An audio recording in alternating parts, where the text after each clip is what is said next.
I remember the exact shade of that new lingerie. It was a deep burgundy, almost wine-colored, and I'd never seen her. Something told me her eyes were hiding the truth. I slipped out of the bedroom to get a drink. My throat was suddenly dry. I barely recall if I said, "I'll be right back," or just nodded. The hallway seemed colder than usual, the house eerily silent. Only a faint hum of the rain outside, tapping against the window, accompanied the pounding in my ears. I remember I opened the liquor cabinet, the one we rarely touched, and poured myself a small glass of bourbon. I needed that burn to wake me up, to cut through the unsettling knot in my stomach. It was then I heard her phone vibrate on the kitchen counter. Usually, she keeps it close, but she'd left it there when she went to the bedroom. The screen lit up with a text message. I glanced at it, out of instinct. I'd never made it a habit to snoop. At least I never used to. Something in me, maybe that subconscious alarm, made me pick it up. The text read, *, you wearing it for me tonight. *, and I recognized the number. It belonged to our photographer, Daniel. I don't remember setting the glass down. I just remember blinking at the phone, my lungs going tight. I read the text 3 times, 4 times, until the words lost their shape. I remember thinking, *, maybe it's a joke. Maybe it's about a photo shoot. Maybe, *, but beneath those frantic excuses, I already knew. It wasn't a photo shoot, it was an affair. And the new lingerie she'd saved for me.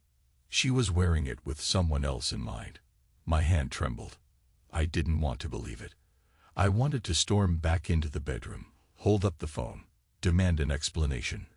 But then I thought, *, no. I need more proof. I need to be certain. *, because sometimes illusions die hard, and I wasn't ready to kill mine without a fight. So I slipped the phone back where it was, forced the whiskey down my throat, and stepped into the bedroom. I studied her in that lingerie again, from across the room. She lay on the bed now, the straps curved along her shoulders, her eyes expectant. My heart hammered so hard I could feel it in my fingertips. I tried to muster the usual desire, tried to make it real, but everything inside me felt twisted. I told her I had a headache, that I needed some air. She looked disappointed, or maybe relieved. It was hard to tell. She did speak softly, asked if something had upset me, but I just mumbled and avoided her gaze. She was the one talking, trying to keep the conversation alive, but her words drifted past me like distant echoes. I remember her asking, "Are you okay, Michael? Want to talk?" I think I said, "I'm fine," though my chest felt like it was about to explode. Then I slipped outside, onto the back porch, and let the rain soak into my hair, standing just out of reach of the gutter's overflow. The darkness of the yard matched the darkness in my head. For a moment I thought about confronting her right then, telling her exactly what I'd seen. But a voice inside me said, "Wait." I took out my phone, scrolled through my contacts, and stared at Daniel's number. The family photographer. The man I'd paid generously for our last session. The one where my wife and son stood smiling as though everything was perfect. My phone's screen glowed in the watery darkness. I had the bizarre impulse to call him right then, to unleash everything. But I didn't. Instead, I just breathed, stared into the night, and let the ache sink deeper into my bones. An hour later, when I returned inside, she was asleep or pretending to be. The lingerie was gone, replaced by her usual cotton pajama top and shorts. I felt, betrayed is too soft a word. I felt gutted, hollowed out. There was a rage, boiling under the surface, but I also felt an odd sense of guilt. A guilt I couldn't place. Why was I the one feeling guilty? I stared at her face, at the ring on her finger, and I couldn't figure it out. Quiet. Do I feel like the intruder here? I managed, somehow, to sleep a little that night. Maybe an hour or two. The storm outside kept hammering the roof, and I tossed in restless confusion. My mind spun with questions. How long? Why him? Why now? Asterisk. The next morning, the house was quiet except for the low hum of the coffee maker. She emerged from the bedroom in a fluffy robe, hair damp from the shower. She gave me a little smile. Nothing forced, nothing obviously ashamed. It made me wonder if she realized I suspected anything at all. So, about last night, she began carefully, setting 2 mugs on the counter. Are you feeling any better? I shrugged. The smell of coffee nauseated me, which was unusual. I just needed some space, I muttered. She tried to ask more questions, but I slipped away, claiming a busy work schedule. My mind churned with suspicion. Asterisk go, I confront her. Do I keep it inside? Asterisk for the first time in my marriage, I felt like I was living a double life. Like the person who was supposed to be my partner had become a stranger. By midday, I couldn't concentrate on the simplest tasks. I was in the middle of reviewing a financial report for a high-value investment portfolio, and the lines and numbers kept blurring. All I saw was that text. Asterisk, you wearing it for me tonight? Asterisk, the question hammered at me like a drum. Then I realized the next day was scheduled for a family photography session with Daniel, the same man. My pulse spiked. That was the day it all unraveled. The sun was bright, the grass still wet from last night's rain, and Alice was fussing over our son's hair. She seemed strangely cheerful, almost glowing, like something exciting was happening just beneath the surface. Meanwhile, I felt my palms sweat, my jaw clench, because I knew I was about to watch them interact. I had no plan. I only knew I needed to see it with my own eyes. Daniel arrived in casual jeans and a well-fitted shirt, camera bag slung over his shoulder. He greeted me with an easy grin, offered his hand, and I forced myself to shake it. My stomach churned. I was aware of every glance he gave Alice, every subtle shift in his posture. She tried to act normal. Maybe she succeeded, but I could see the flicker in her eyes, like a tiny flame dancing whenever he was near. He posed us in front of the house, tried out different angles under a blooming dogwood tree. I played along, hugging Alice's waist, lifting our boy onto my shoulders. Daniel snapped away, praising us for our natural chemistry. Asterisk natural chemistry. Asterisk I almost laughed out loud at the irony. Alice's gaze drifted to Daniel more than once. I couldn't unsee it. At one point, Daniel said he wanted some pictures of just Alice with our son. He insisted it would be sweet, a mother and child moment. So I stepped aside, letting them pose together. That's when I saw Daniel move closer to Alice, adjusting the angle of her face, gently touching her chin as he gave instructions. My blood roared in my ears. I couldn't think straight. There was a faint buzzing in my head that almost drowned out everything else. When it was my turn again, Daniel asked for a shot of me, alone. Asterisk. Why don't you stand near the steps, Michael? Look serious, you know, that paternal vibe. Asterisk. He was trying to be casual, but his voice rang hollow in my ears. I obliged, stiffly. My gut twisted. This entire scene felt like a sick joke. After the session wrapped up, Daniel lingered. Normally, a photographer might show us a quick preview, or simply pack up and leave, but he stuck around, making small talk, sliding glances at my wife. I braced myself, torn between wanting to hurl him off the porch and wanting to see if she'd respond. She seemed flustered, uncertain how to handle both of us in the same space.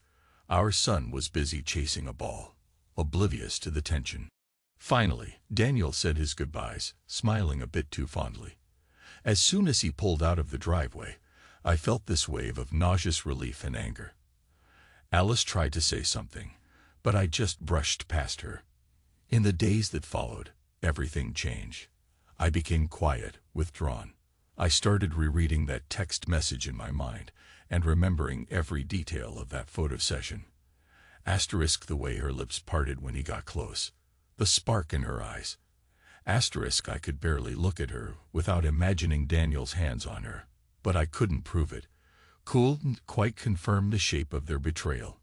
Meanwhile, she seemed on edge, like she wanted to tell me something but didn't know how. Our marriage turned into a tense dance of unspoken words. I'd leave early for work, come home late, skip family dinners. She tried to draw me into conversation, but I'd answer in monosyllables or pretend to be exhausted. Sometimes I'd see tears welling in her eyes, but I was too full of my own confusion and pain to comfort her. That's around the time I decided to do the paternity test. I don't even recall what exactly triggered it. Maybe it was the creeping feeling that something else was off. Maybe it was that I couldn't look at my son the same way, noticing features that seemed less and less like mine. I felt sick and guilty for even suspecting. He was my boy, or so I'd always believed. But my mind was tangled in paranoia. What if she's been lying for years? I ordered a discreet home DNA kit, followed the instructions, and mailed it off with trembling hands. I prayed I was wrong, that everything was just a product of my wounded mind, but a part of me expected the worst. Alice must have sensed my growing suspicion. She started asking, "Is something wrong with you and our son? You barely talk to him. He's worried you're mad at him." And I would force a half smile and say, No, just tired from work. All the while, anger and fear churned in my gut. What if he isn't mine? One night, I crept out of bed to check my phone for the test results. They came by email. My heart pounded so violently I almost dropped my phone. I sat in a living room in darkness, the only light coming from the screen. The result was clear, a 0% probability of paternity. I stared at those words until my eyes burned. Then I cried. A silent, tearless sob, a dry heave that rocked my chest as I tried not to wake Alice. Everything I believed about my life had just snapped in half. My son, my sweet boy, was never mine, biologically. My mind screamed. She lied. She let me believe. A few hours later, I heard her restless whisper in her sleep. I was on the couch, half dozing in confusion, when I realized she was speaking. At first I thought she was calling my name. Then I heard it. Daniel. Please, don't go. My blood froze. She was dreaming, muttering in fits and starts. I'm so sorry. I love. The rest was muffled, but she said enough. And the camera on my phone was recording, because I'd been taking a short video of the rain dripping outside minutes earlier. I turned it toward her, capturing her words. The entire confession spilled out in a tangle of half-coherent murmurs, enough that anyone hearing it would understand. She'd been with Daniel, maybe even loved him. She'd hidden it for so long that it haunted her dreams. Looking at the footage later, I felt a twisted kind of vindication, but also devastation. She's been calling me paranoid all these years, and yet here we are. The knowledge that she'd fathered a child with him, my boy was his, seared me like a hot blade. I felt simultaneously enraged and hollow. Who am I now? I spent the next few days in a haze. My mind spun, searching for a path to either confrontation or escape. I stared at my son's pictures on the mantel. He had my surname, my home, and my heart, but not my blood. Strangely, that realization triggered the biggest wave of guilt so far. It wasn't the child's fault. He had no idea that his mother and the so-called family photographer had been lying to me, lying to him. Alice tried to approach me multiple times, sensing the storm beneath the surface. She'd say, "Honey, can we talk? You've been distant, and But I'd cut her off or lock myself in my office. She'd follow me with tearful eyes, whisper, "Please, Michael, whatever it is, we can work through it."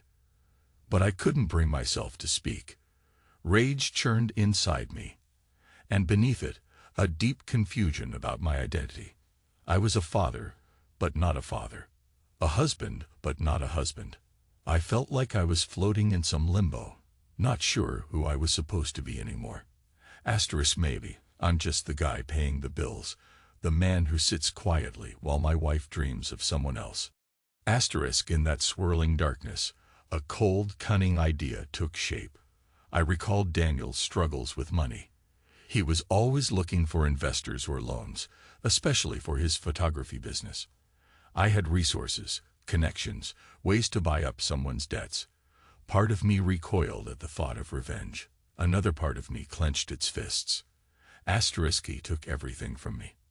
I need to take something back. So I made a few quiet calls. I found out that Daniel had borrowed significant sums to upgrade his equipment, that he was behind on payments, that a collection agency was breathing down his neck. With the right moves, I could buy that debt, own it outright, turn the screws in ways he wouldn't expect. Is that who I am now? A vengeful man willing to ruin someone's livelihood. I asked myself that question, and the answer came almost too easily. Yes. I started the process swiftly, using shell companies and discreet channels. Within a short time, I held the note on Daniel's business loans. He didn't know I was behind it. Didn't know I was the one who now had the power to yank his dreams out from under him. It felt dark and dirty, but it also felt justified. This is for me. For the lies, for that test result. Meanwhile, at home, Alice's anxiety soared. She sensed the shift in me, the tension in my posture, the stare that lingered too long. She tried to break the silence. Michael, please, if something happened, if I did something, just tell me. I refused to break. I refused to show her mercy, because I wanted her to squirm to feel the dread. At night, I'd lie next to her, listening to her shallow breathing, feeling my chest tighten. Memories of better times drifted across my mind. Her laughter when we first met, her gentle hand in mine. Then I'd see that burgundy lingerie in my head, and that text message. You wearing it for me tonight. My stomach curdled. Everything snapped one afternoon when the official letter arrived at Daniel's studio, notifying him that his loans had been sold and were now in default. He called me, frantic, but tried to keep his composure. Michael, hey, this is awkward. I just got this notice, and I played dumb. Yes, I heard something about your financial trouble. You all right? He swallowed hard on the other end. I don't know. The new debt owner is demanding immediate payment, something about an accelerated clause. You're in finance. Could you help me navigate this? His voice shook, and I imagined his face, pale and sweaty. The same face that had smiled at my wife, that had fathered my son without my knowledge. I forced a concerned tone. Let's meet. I'll see what I can do. We scheduled a meeting at a nearby cafe. I arrived first. The sky was gray, promising another downpour. I sipped coffee, my hand steady for the first time in weeks. When he walked in, he looked disheveled, not quite as polished as usual. He sat down, and I could see desperation in his eyes. Man, I'm in trouble, he said, leaning forward.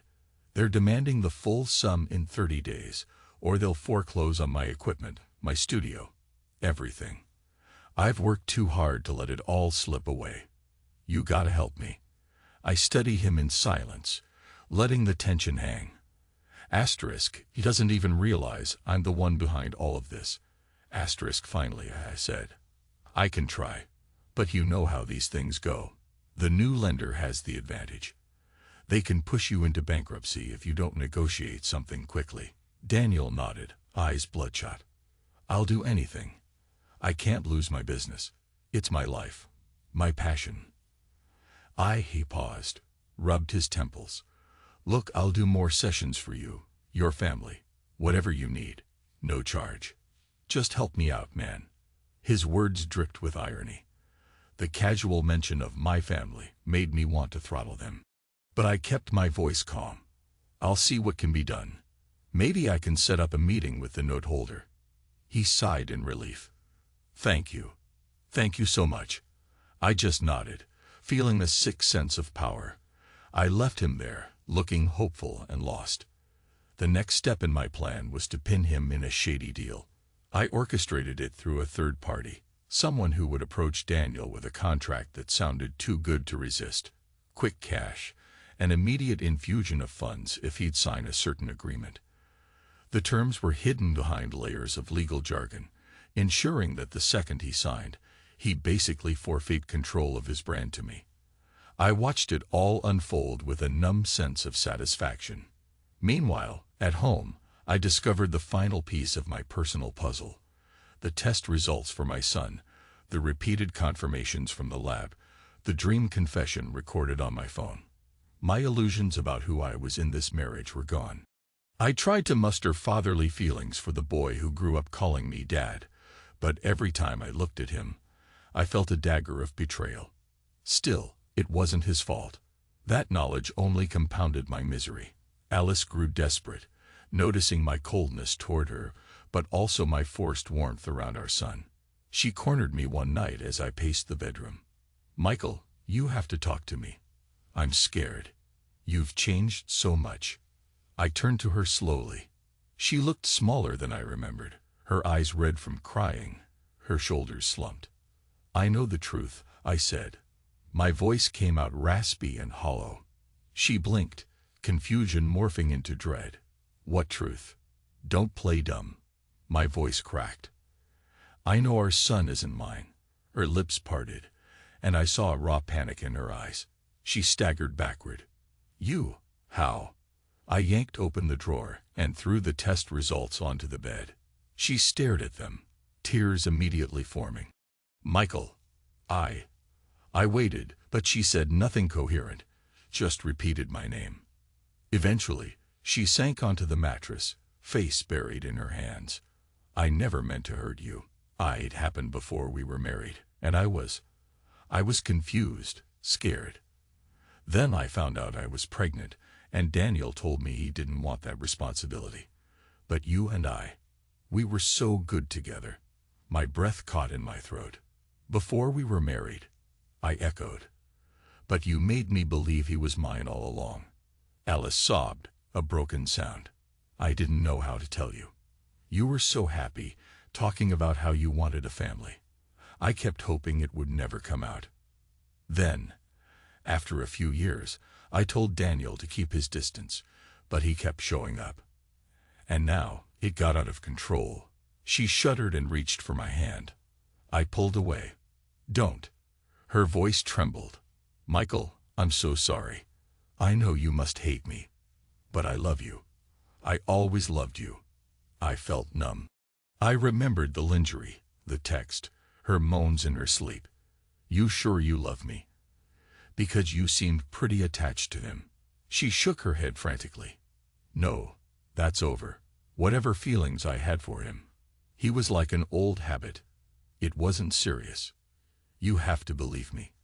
I clenched my fists, trying to control the anger thrashing in my veins. "What I believe is that you lied to me for years. You used me." She broke into fresh sobs. "That's not true. I was scared. I was young." I almost laughed. "Young. We were both adults. You made a choice. You lied about who fathered that boy. And you just let me be the fool." She reached out again, but I stepped back. "I can't do this right now," I muttered, grabbing my coat. "I need air." She followed, calling my name, but I was already out the door. The night air hit me like a slap, and the memories swarmed. I walked aimlessly, through quiet suburban streets. A part of me wanted to come home and set the place on fire with my rage. Another part of me wanted to find Daniel and break his jaw. But mostly, I just felt that guilt again. Why do I feel guilty? She's the one who lied. Maybe because I realized that for all these years, I never noticed her dissatisfaction, never saw the cracks in our relationship. Maybe a part of me had chosen ignorance. Eventually, the sun began to rise, and I found myself sitting on a park bench, stiff and cold. I knew I had to make a decision. Go. I walk away. Stay and fix this. The conflict battered my mind, but my body felt hollowed out. In the following days, everything rushed at once. Daniel discovered he effectively signed his studio away to a mysterious creditor. He was furious, begging me for help, cursing the system. He had no idea it was me. Alice was a wreck, trying to hold our family together, pleading with me to let her explain. Our son sensed something was wrong but didn't know what. It all felt like an opera, building to a crescendo I couldn't control. And then came the moment of confrontation. Daniel cornered me outside a coffee shop, looking wild-eyed.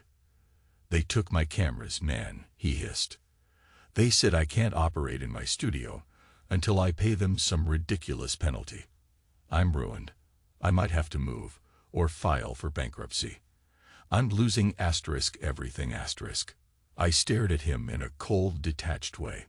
"That's rough," I said. "Rough? You're telling me you can't do anything? You're connected, right?" He seemed desperate, sweaty. "I'd do anything for an out." I could have dragged it on, but something in me snapped. I leaned in close, lowering my voice. "I am your new creditor, Daniel. I own your debt, and now do you pay?" He went pale, his jaw dropping. "You? What? Why?"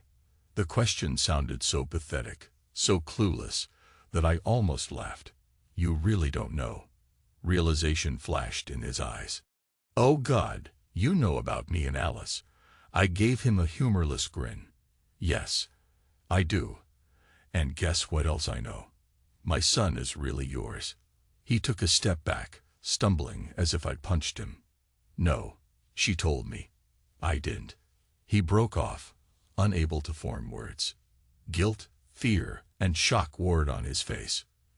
"You're done," I growled, leaning forward. "I'm taking everything you have." "That's how it works. You wanted to steal my family. Well, I'm stealing your livelihood." He tried to speak, but no words came. I stepped around him, letting him reel from the weight of it. My heart pounded, a mixture of savage triumph and deep sorrow. Is this who I am now? When I got home, Alice was waiting on the porch, eyes swollen from crying. She started to speak, but I brushed past her, heading inside. She followed. "What did you do?" she asked in a voice choked with panic. "Daniel called. He's losing everything." "Did you have something to do with that?" I turned to face her, jaw set. "Yes," she recoiled. "My God, Michael. Are you that cruel?" I almost laughed at the irony. "I learned from the best." She cringed.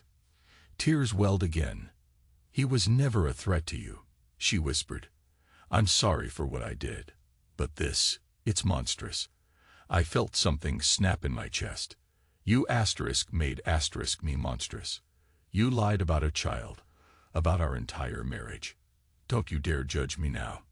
She shrank back, and for a moment I saw real fear in her eyes. It felt both sickening and strangely satisfying. I turned and headed to the bedroom, where I began throwing clothes into a suitcase. Her voice followed me, shaky and broken. "Michael, don't do this. Please, just stop. We can fix this." I wrenched open the closet, grabbed my jacket, shoes, anything I could find. It's time. My mind blazed with the final act. Scheme done. She stood in the doorway, fists clenched at her sides, tears streaming. "You're leaving." I said nothing for a moment, just kept packing. When the suitcase was full, I zipped it shut and headed for the front door. She stumbled after me, voice cracking. No, we can't just. The boy. We have a life, a home." I paused at the threshold. Rain started again, hissing against the pavement. The world outside seemed drenched in gloom. A part of me wanted to break down, to cry, to tear my hair out. Instead, I just opened the door. She grabbed my arm, desperation in her grip. "Michael, you can't end it like this. I'll do anything. I'll apologize publicly. I'll sign anything you want. Just, please don't destroy everything." I swallowed hard. My throat felt like sandpaper. She was pulling me into a conversation, trying to keep hope alive. I could barely respond. My mind was a swirl of anger, heartbreak, and an odd emptiness. She kept talking, her words tumbling out. I know I betrayed you. I know I lied. I was foolish and selfish. But I never stopped loving you, not for a second. And Daniel, he meant nothing. It was just. I yanked free of her grip, voice finally erupting in a bitter laugh. Asterisk meant nothing. Asterisk, he fathered our son. She winced as if slapped. Yes, but that was before. I always hoped you'd never find out. I was stupid. I was so afraid of losing you. Don't punish him. Don't punish asterisk us asterisk like this. We can figure it out. We can figure it out. I repeated, my voice trembling. I don't even know who I am anymore. Who is Michael Harris if not the father to a son that isn't his? If not the loyal husband to a wife who isn't faithful? She burst into tears again, hands covering her face. I'm sorry, she kept whispering. I stood there, suitcase handle in my grip, knuckles white. You wanted attention. I finally said, voice low. Now you have an entire spectacle. You got your broadcast. Enjoy it. Without another word, I stepped into the rainy twilight. The thunder rumbled overhead like a roar of finality. Asterisk, asterisk, asterisk, I'd like to say I felt relief the moment I slammed the door behind me, but I didn't. My chest felt like it was in a vice. Rain pelted my jacket as I hauled the suitcase to my car. I remember the nights we fell asleep in each other's arms. The day we brought our son home from the hospital. My heart soared with happiness back then.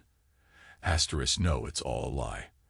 Asterisk, I started the engine, ignoring the weight in my gut. My phone buzzed. Alice's name on the screen, or maybe it was Daniel. It didn't matter. I let it ring. The storm battered the windshield.